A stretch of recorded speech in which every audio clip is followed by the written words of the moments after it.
Hello વિદ્યાર્થી મિત્રો, તો આજે આપણે લેક્ચર 4 માં જોઈશું વિદ્યુત ડાયપોલને લીધે વિદ્યુત સ્થિતિમાન, એટલે કે potential due to an electric dipole.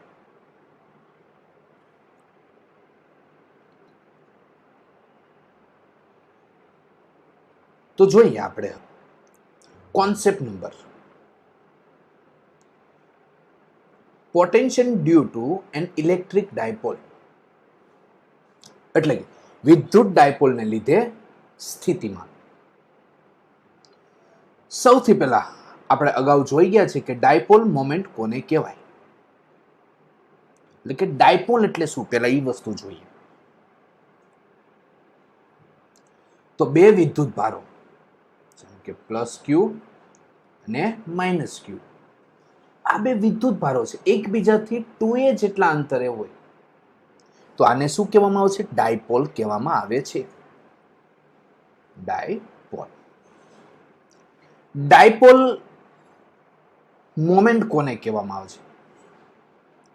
તો કોઈ એક વિદ્યુત ભારનું મૂલ્ય લઈ લ્યો અને તેને 2a વડે મલ્ટીપ્લાય કરી નાખો તો આપને જે રાશિ મળે એને શું કહેવાય? Dipole moment.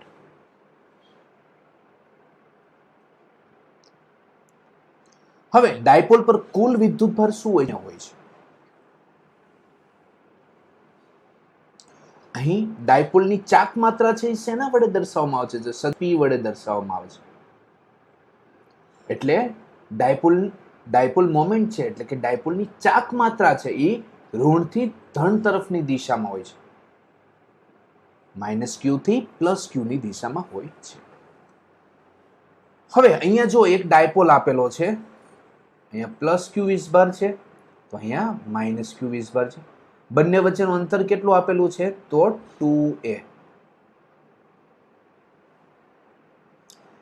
તો ડાયપોલના કેન્દ્રથી r અંતરે,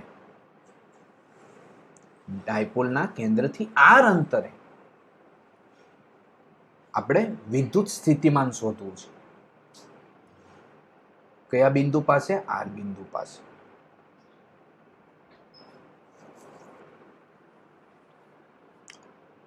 હવે અહીંયા O થી Q સુધીનું અંતર કેવું હોય છે? તો a. અને O થી P સુધીનું અંતર કેટલું હોય છે? એ પણ a.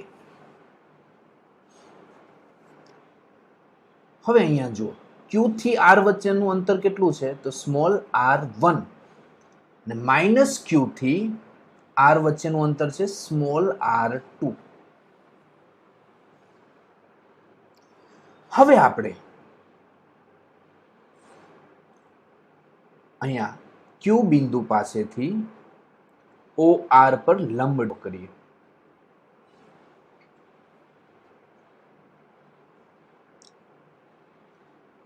અને P બિંદુ છે ત્યાંથી OR પર લંબ ડ્રો કરીએ, એટલે કે PC. તો અહીંયા આપણે લખવું હોય તો લખી શકાય QD લંબ OR અને PC લંબ RC.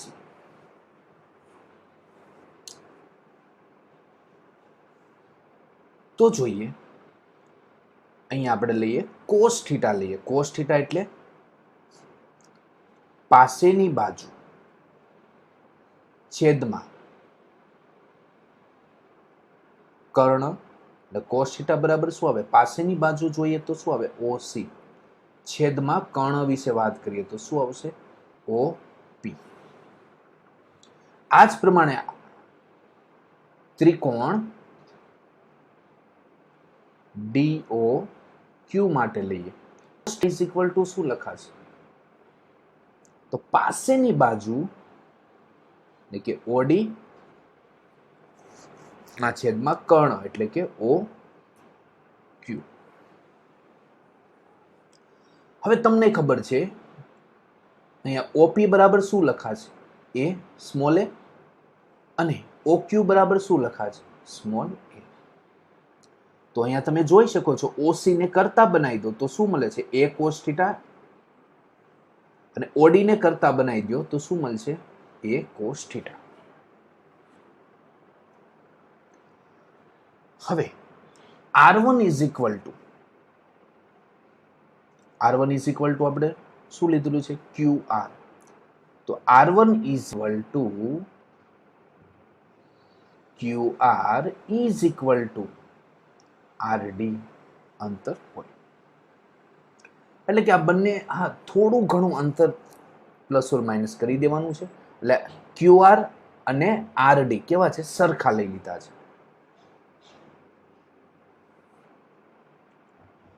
તો અહીં આપણે RD બરાબર શું લખાય? તો OR માઇનસ OD લખાય કે નહીં? RD બરાબર OR માઇનસ OD. ને OR બરાબર આપણી પાસે શું છે? OR is equal two small r ને OD is equal two equation number 2 ઉપરથી a cos થીટા. એટલે R1 બરાબર આપણે શું મળ્યું? R minus a cos theta. સમીકરણ 3 આપી દો. આ જ પ્રમાણે આપણે જોઈએ R2. તો R2 બરાબર શું લખાશે? તો R2 is equal two PR is equal two PR બરાબર શું થશે? તો જો OC પ્લસ OR. તો અહીંયા OR બરાબર આપણે શું લખીશું? તો R ને OC બરાબર સમીકરણ 1 પરથી શું લખીશું? a cos theta. તો આપણે R2 બરાબર મળ્યું R plus a cos theta અને સમીકરણ નંબર શું આપી દીધું? 4. હવે અહીં આપણે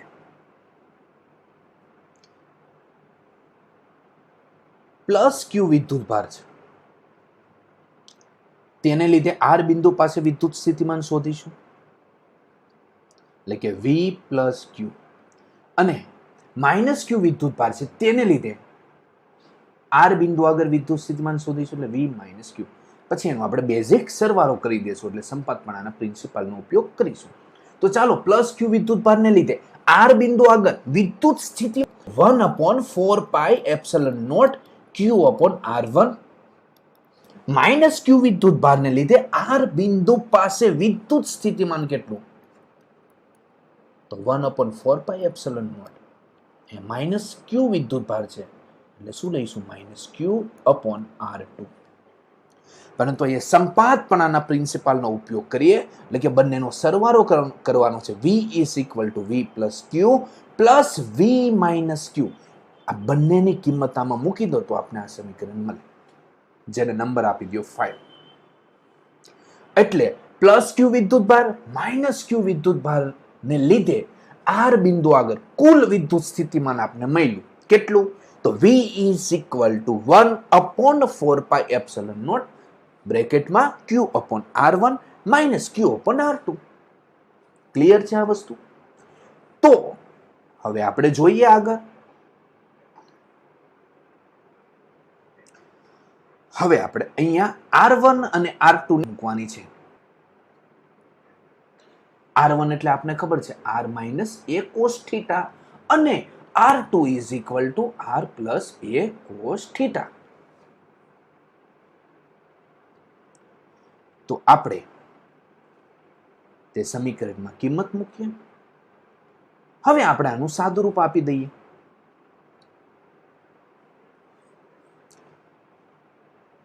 તો જોઈએ Q upon 4πε0 લસા લઈ લો તો R² minus a² cos² theta. આ સ્ટેપ છે, આ બાજુ આવશે અને R minus a cos theta છે તે ઉપરની તરફ જમણી બાજુ આવશે.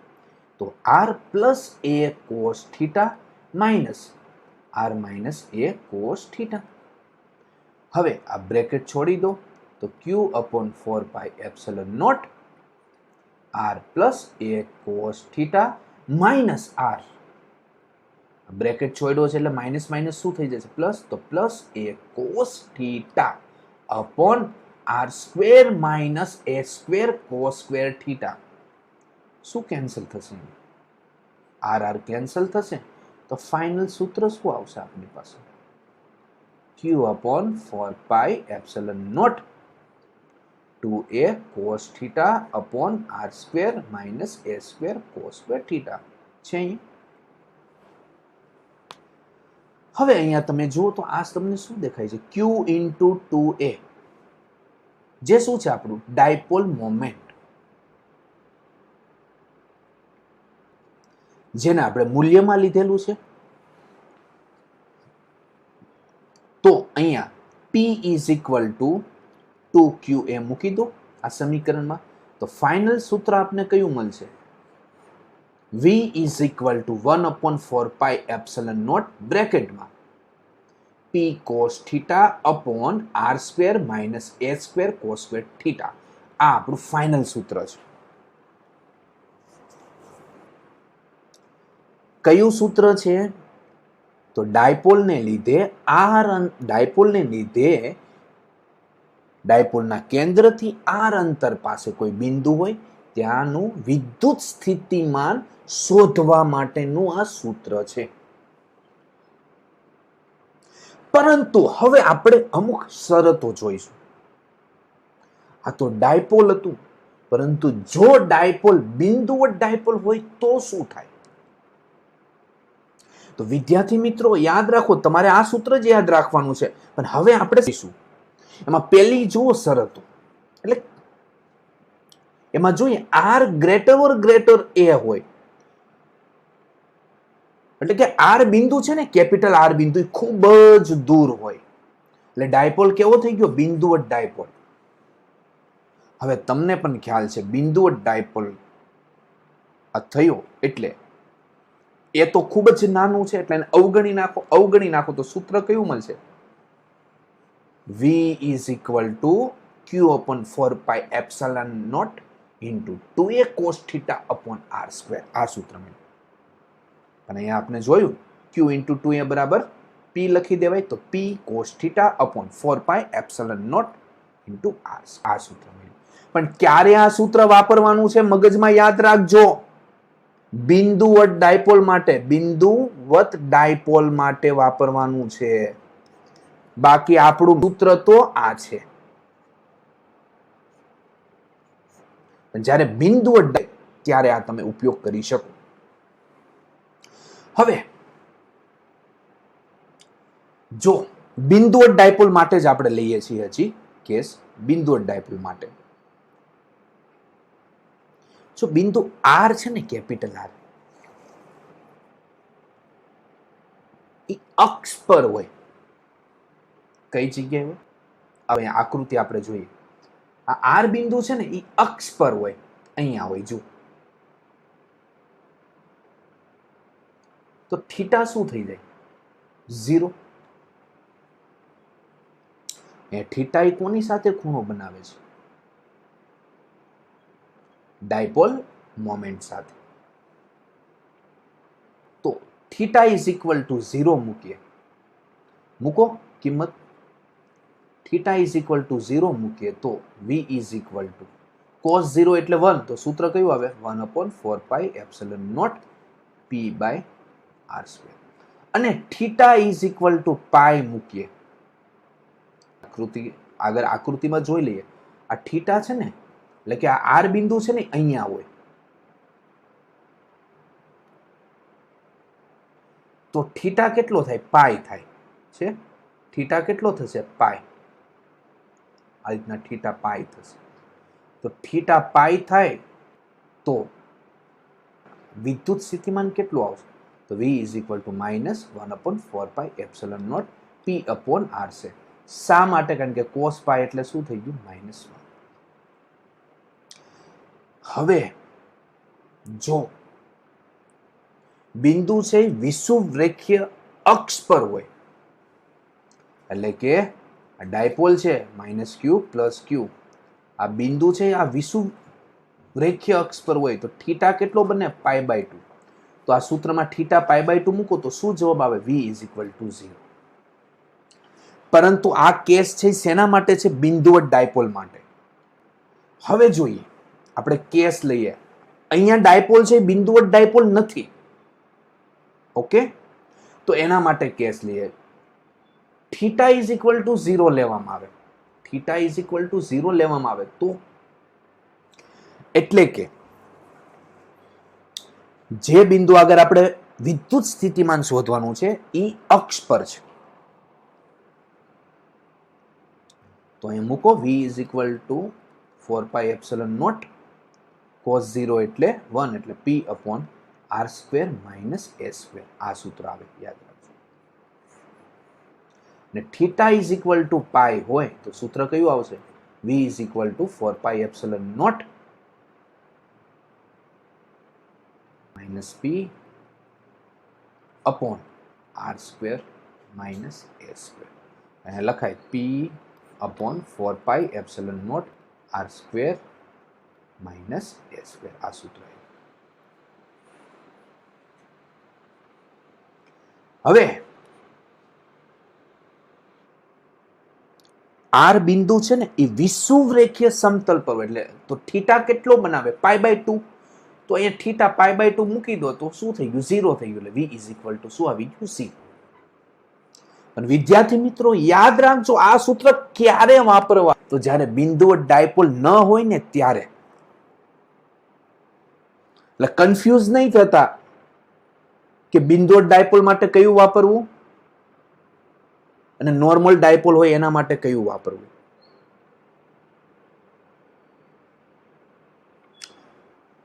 તો આપણે આ બધા કેસ આપેલા છે. હવે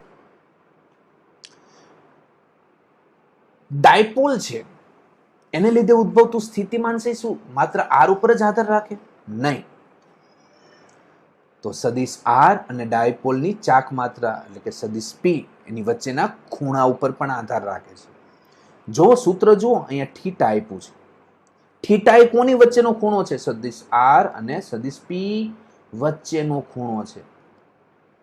તો એ ખૂણા ઉપર પણ આધાર રાખે છે. આર ઉપર તો રાખે જ છે, સ્મોલ આર ઉપર આધાર રાખે છે, પણ ખૂણા ઉપર પણ આધાર રાખશે. હવે અહીંયા જો વિદ્યુત ડાયપોલ છે એનું સ્થિતિમાન મોટા અંતરે 1/r² મુજબ ઘટે છે.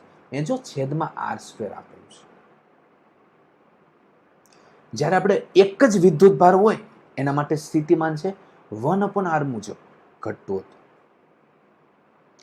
તો આ v/r નો ગ્રાફ છે, આ પણ v/r નો ગ્રાફ છે, પણ આ ગ્રાફ કોના માટેનું છે? વિદ્યુત ડાયપોલ માટેનું છે. અને આ ગ્રાફ છે એક જ વિદ્યુત ભાર હોય તેના માટેનું છે. હા, બંને ગ્રાફ અતિવલય પ્રકારના જ છે, પરંતુ આ જો વધારે પ્રમાણમાં ઘટે છે અને આમાં 1/r છે એટલે ઓછા પ્રમાણમાં ઘટે છે, એટલો ફરક છે.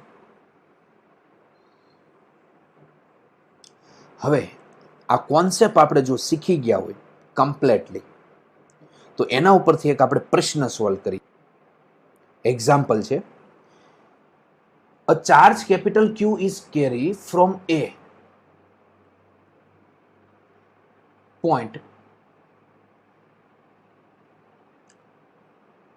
A is equal to A બ્રેકેટમાં A R, 135 degree. એટલે એ છે એ કેટલા અંતરે છે? આ 90 પ્લસ 45 એટલે કેટલા અંતરે છે? એ 135 ડિગ્રી પાસે. To point B is equal to 45 degree. Following a path which is a quadrant of radius r. So if the dipole moment is p, then find out the work done by external agent. એટલે કે જો capital Q વિદ્યુત ભાર છે એ A થી B તરફ ગતિ કરતો હોય, જેમાં આપણે A બિંદુ અને B બિંદુનું શું આપેલું છે? સ્થાન.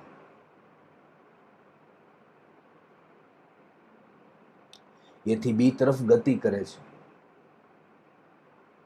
ને આ ગતિપથ છે એ શું છે? વર્તુળના ચોથા ભાગ જેટલો છે. વર્તુળના કેટલામો ભાગ? ચોથા ભાગ છે. અને અહીંયા આપણે ડાયપોલ આપેલું છે. જો એનું ડાયપોલ મોમેન્ટ કેટલી આપેલી છે? p. દિશા જો આ તરફની દિશા છે, એટલે એનો મતલબ કે અહીંયા માઇનસ ક્યુ વિદ્યુતભાર હોય અને અહીંયા પ્લસ ક્યુ વિદ્યુતભાર હોય, તો જ ડાયપોલ મોમેન્ટની દિશા કઈ તરફ હોય? માઇનસ થી ધન તરફ. તો હવે આ વિદ્યુતભાર છે ને પ્લસ ક્યુ થી બી તરફ ગતિ કરે ત્યારે બાહ્ય એજન્ટ છે, કોઈ ફોર્સ હોય, એના દ્વારા થતું કાર્ય શોધવાનું છે, ડબલ્યુ શોધવાનું છે. તો શું કરશું? તો વિદ્યાર્થી મિત્રો, અહીંયા આપણે એ બિંદુ આગળ વિદ્યુત સ્થિતિમાન શોધીશું અને બી બિંદુ આગળ પહેલા વિદ્યુત સ્થિતિમાન શોધીશું. પણ કઈ રીતના શોધવું? તો અહીંયા ડાયપોલ આપેલો છે, તો ડાયપોલને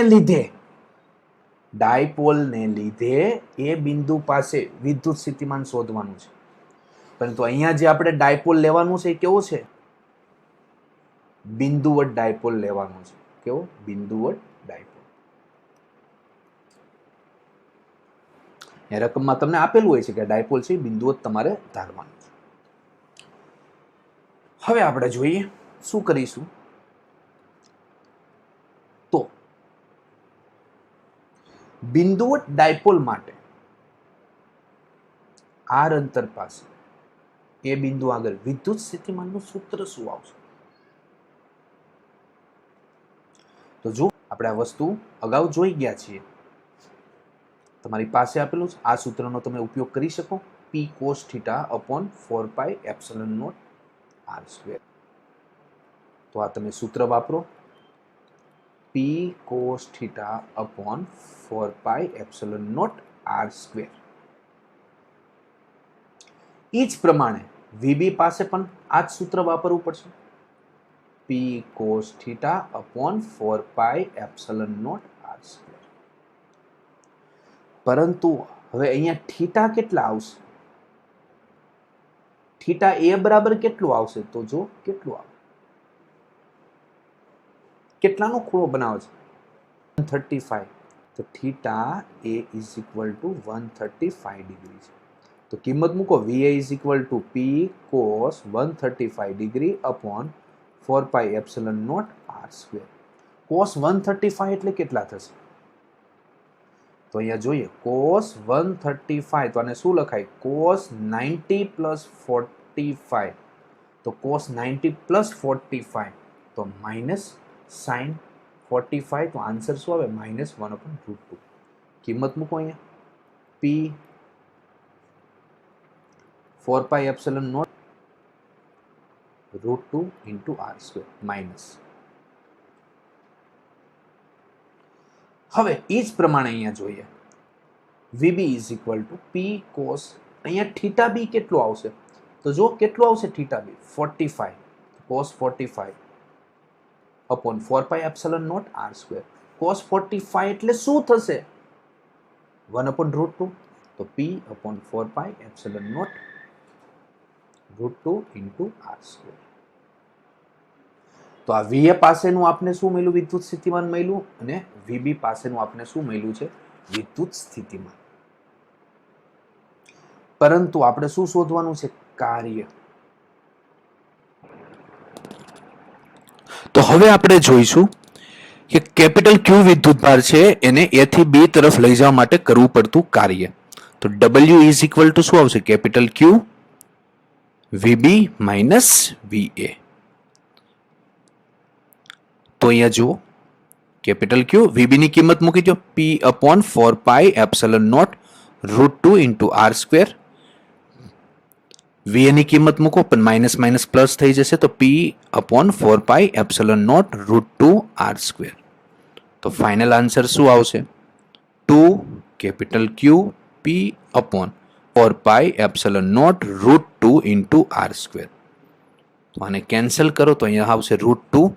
તો √2 p upon 4 pi epsilon naught into r square આ આપણો આન્સર છે ફાઇનલ. હવે પછી લેક્ચર 5 માં આપણે શું જોઈશું? તો વિચારો તમે.